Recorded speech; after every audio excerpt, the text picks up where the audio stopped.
Encik Harun is a 35 years old government officer with a monthly salary of 6,000.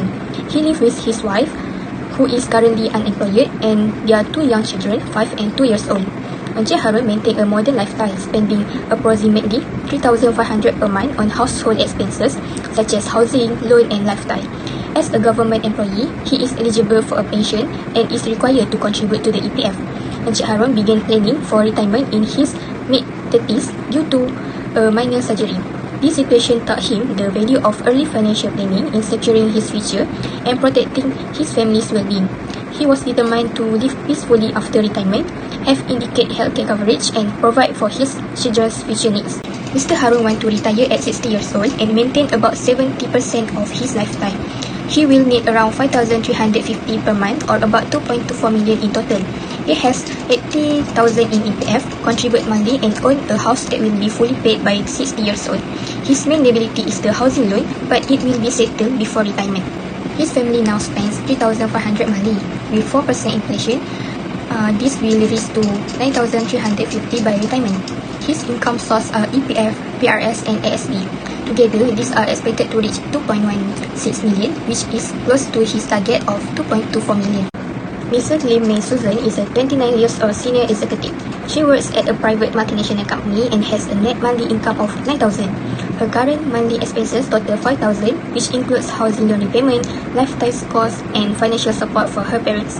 Mrs. Lim began planning for retirement in her late 20s after attending a helpful talk on personal financial management. Inspired by the value of early planning, she planned to retire at 55 years old and keeps at least 80% of her final income. Mrs. Lim planned to retire early at 55 years old while maintaining about 80% of her lifestyle. She will need around 15,100 per month, which means about 4.53 million in total. She has 50,000 in EPF and contributes monthly. She owns a condo with a housing loan that will be fully paid by 55 years old. And she also invests in PRS and equities. Her only major liabilities are the housing loan and a short-term car loan. Her current monthly expenses are 4,000. With inflation of 4%, this will increase to about 15,100 by her retirement age. Her income source include EPF, PRS, and equity or unit trust investment. Together, these are expected to reach 4.65 million, which made her retirement goal. Now, I will explain the retirement needs of Encik Harun and Puan Limai Susan. Both of them have different backgrounds, financial commitments, and investment strategies, which affect how they should plan for retirement. Encik Harun is 35 years old and works as a government officer. One of his main advantages is that he already owns a house, so he does not need to worry about rental expenses in the future. This helps lower his retirement cost of living. However, in terms of protection, he only relies on basic government medical coverage and a family takaful plan. This may be limited if he faces serious health problem after retirement. For his saving, he consistently contributes RM500 per month into the PRS and RM200 into ASB. This contribution shows that he is disciplined, but the return may still be moderate compared to other investment options. Overall, Encik Harun's retirement needs are focused on strengthening his medical coverage and ensuring his savings can support him and his family's lifestyle until the age of 80. Meanwhile, Puan Limai Susan is 29 years old and works as a senior executive in the private sector. She owns a condominium in KL, which will be fully loan-free by the age of 50. This means she will also have stable housing when she retires. Unlike Encik Harun, her medical protection is stronger because she has private medical insurance and a critical illness plan. However, this comes with higher premiums. For investment, she contributes to PRS and invests in unit trust, which can give her more diversified growth and potentially higher returns. For Puan Limai Susan, the main retirement need is to balance her higher living expenses in the city with her saving and investment growth, while also preparing for family commitments after marriage. For the estimated retirement spending needs, for case study 1, Encik Harun bin Ahmad enters retirement in a relatively stable financial position as his housing loan will be cleared and his children's education completed before retirement. His main expenses will center on food, utilities, healthcare and moderate travel. However, the challenge for Harun is the rising cost of healthcare, which is expected to outpace inflation and includes both his own medical needs as well as support for his parents. At the same time, he hopes to allocate more of his budget toward lifestyle goals such as leisure activities and family support. This balance between essential expenses and lifestyle spending highlight the importance of building a retirement plan that can sustain his needs over the long term while managing the risk of medical inflation. On the other hand, for case study 2, Puan Limai Susan plans for retirement that emphasizes enjoyment and lifestyle flexibility. Like Harun, she will spend on food, utilities, healthcare and travel with her housing loan also settled before retirement. Yet her ambition lean more towards luxury and frequent travel, which increases the financial resources required to sustain her desired standard of living. Her biggest challenge might mirror Harun in terms of rising healthcare costs, but are compounded by her higher lifestyle expectation. To achieve this, she must strengthen her savings and investments to ensure a financial cushion that covers both essential needs and discretionary spending, allowing her to enjoy a fulfilling and worry-free retirement. We move on to the next, which is identify retirement housing needs. The first one is where. The plan is to remain in the current landed house that is located in Selangor. Remaining in the same house avoids uncertainty and expenses of relocation, while continuity of comfort is guaranteed in a familiar community. Next is what or how. The house will be owned free and clear because the housing loan will be settled before retirement. That leave no mortgage or rent responsibility, reducing financial pressure significantly and allowing retirement money to be directed to other priorities. When the plan will kick in at retirement age 60, which instantly brings stability and certainty of housing in the transition to retirement. Who or why? The home will be shared with a spouse in order to build a stable and nurturing home with the partner. Living in an own home gives psychological security, stability, and avoid unnecessary costs of moving or renting elsewhere. For case study 2, for Puan Lim Mei Susan. The first one is where. It is intended to remain in the current condominium in Kuala Lumpur during the early retirement years, as it offers urban convenience, accessibility to healthcare and amenities. Relocation or downsizing to a retirement village might be considered after age 65 for easier maintenance and an older generation environment. How or what? Continue to own a high-rise condo, which by age 50 will be paid for. This is safe and adaptable with the choice to retain the property, rent it out, or sell it to finance future downsizing. For the when, housing security will begin at retirement age 55, with the potential to reassess after 65 based on lifestyle, health, and maintenance needs. And the last one is who or why. To be shared with a spouse as children will be self-supporting. This is in favor of a comfortable and convenient retirement life in the city, with less burden than landed houses. For the type of housing, for Encik Harun, a landed, owned home that has only maintenance costs. Home is not only a place to reside, but also a secure long-term investment that contributes to overall retirement security. And for Puan Lim, type of housing, a wholly owned high-rise condominium, which reduces financial burden and maintenance hassle compared to landed property. In old age, relocation to a retirement village may provide greater healthcare and lifestyle support. So, linked to asset and expenses, the plan has a direct correlation to the asset evaluation, with home ownership, like giving debt-free home security and investment, unit trust or PRS, producing extra pension. And it also traces after retirement living costs with no mortgage loan burden. Money can be saved for lifestyle choices such as holiday, leisure, and parental care. But concern about potential downsizing and medical costs demonstrated sensitivity. So, linked to asset and expenses, the plan has a direct correlation to the asset evaluation, with home ownership giving debt-free home security and investment, unit trust and PRS producing extra pension. It also traces after retirement living costs. With no mortgage loan burden, money can be saved for lifestyle choices such as holiday, leisure and parental care.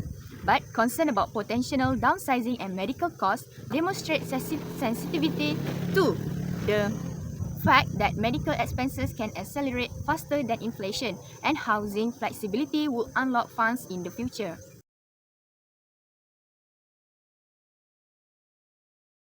Determine planned retirement income. Case study 1. Mr. Harun bin Ahmad planned to retire at the age of 16 with income from 3 sources, that is EPF, PRF and additional investment. This will provide steady growth and ensure he has enough to cover living expenses after retirement. This is EPF calculation for Mr. Harun with the estimate fund during retirement is RM 1.52 million. And then this is the PRF calculation for Mr. Harun with an estimate fund of RM 391,000. So the last is calculation for unit trust with the estimate fund of RM 138,000. Next, Mr. Harun retirement corpus is around RM 2.04 million. Most of it come from EPF at RM 1.52 million, or 74%. His PRF at around RM391,000 or only 19%, while ASB or unit trust make up only RM139,000 or 7% only. This means his retirement income depends mainly on EPF supported by PRF with ASB or unit trust as a small backup for emergency. Case study 2. Ms. Lim May Susan planned to retire at the age of 55 with income from EPF, PRF and unit trust investment. This diversified strategy ensures steady growth to support her lifestyle, long-term need and rising healthcare costs. This is EPF calculation for Ms. Lim with the estimate fund during retirement is RM1.8 million. And then this is the PRF calculation with an estimate fund of RM950,000. So the last one is calculation for unit trust with the estimate fund of RM1.9 million. Moreover, Ms. Lim May Susan retirement corpus is more balanced and diversified compared to Mr. Harun. Her EPF is projected to reach about RM1.8 million or 39% of her fund, while her PRF at around RM950,000, about 20%. The largest share comes from unit trust or equity, expected to grow to RM1.9 million or 41%. This shows that Ms. Lim retirement portfolio is well diversified, with EPF and unit trust contributing almost equally and PRF serving as a strong additional support. Overall, Mr. Harun has saved RM2.04 million, slightly below his RM2.24 million target, leaving a 9% shortfall. This means he may need to adjust contribution, return or lifestyle costs. In addition, Ms. Lim exceeds her RM4.53 million target with RM4.65 million, giving her 2.6% surplus and a buffer for unexpected expenses like healthcare and lifestyle upgrade. Overall, Mr. Harun faced a gap while Ms. Lim enjoy a comfortable cushion.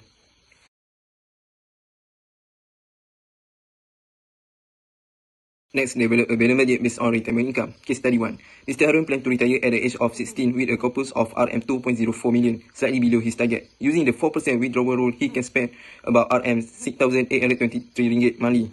Applying the 50-30-20 rule, that for 50% for essential, 30% for lifestyle and 20% for saving. This structure plan helped him balance daily needs, leisure and reinvestment, ensuring his retirement fund lasts sustainable. Moreover, case study 2. Ms. Lim retired at the age of 55 with a corpus of RM4.65 million. Using the 4% rule, she can withdraw RM15,500 monthly and divide her fund by applying the 50-30-20 rules. With a more than double Mr. Harun corpus, she can comfortably afford premium healthcare, international travel and luxury items while still reinvesting, giving her strong financial flexibility in retirement. Tax advantage. Both Mr. Harun and Ms. Lim enjoy tax-free with withdrawal and claim up to 3,000 ringgit in PRF tax relief. Mr. Harun also benefit from medical relief up to 10,000 ringgit, helping reduce healthcare costs. However, Ms. Lim, with her largest investment portfolio, may face capital gain or dividend tax. That's why proper tax planning is important, so Mr. Harun maximize this possible income, while Ms. Lim protect her wealth and avoid unnecessary tax losses. Next, investing for retirement.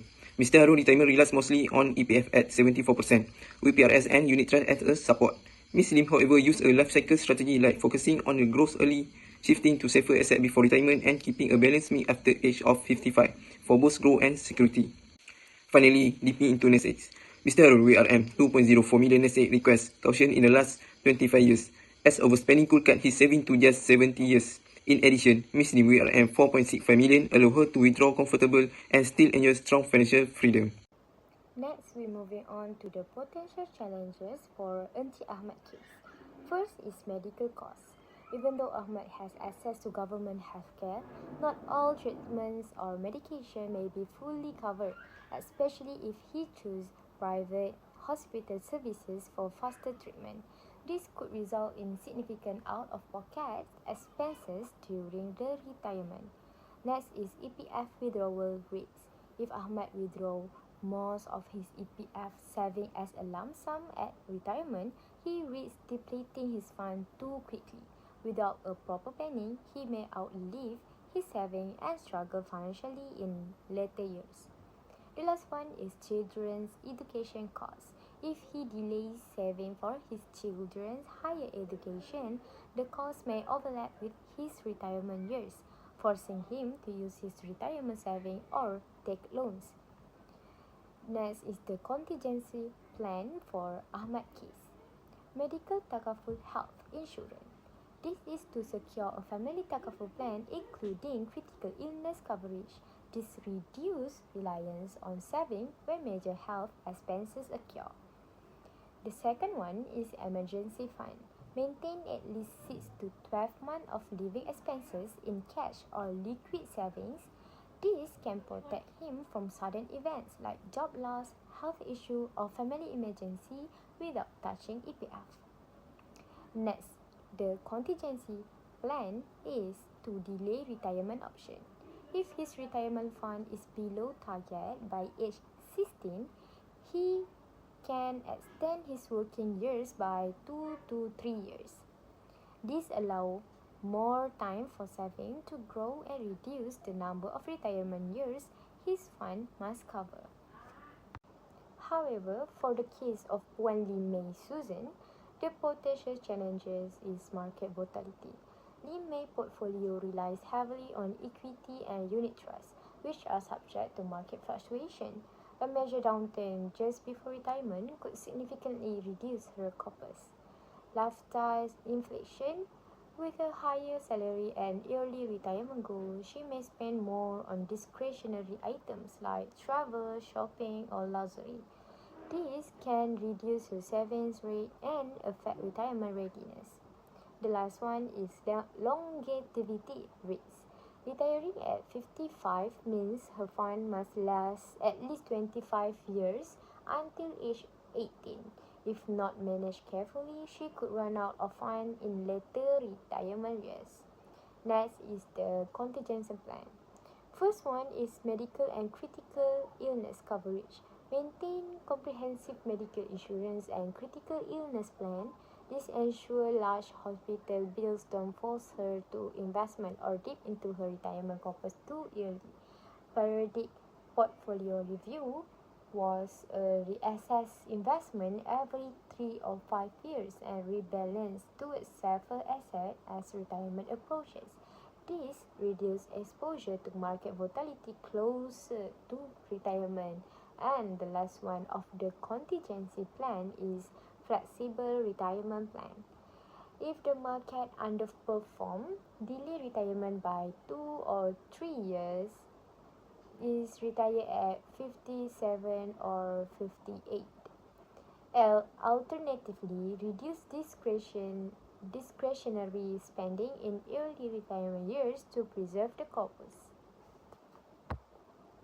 Mr. Harun's retirement plan highlights the challenges faced by government servants relying mainly on EPF and conservative investment.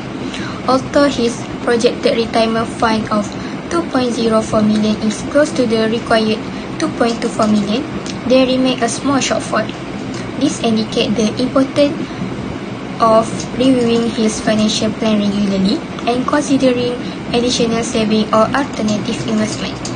Without proper adjustment, inflation and rising healthcare costs may reduce his financial stability in retirement.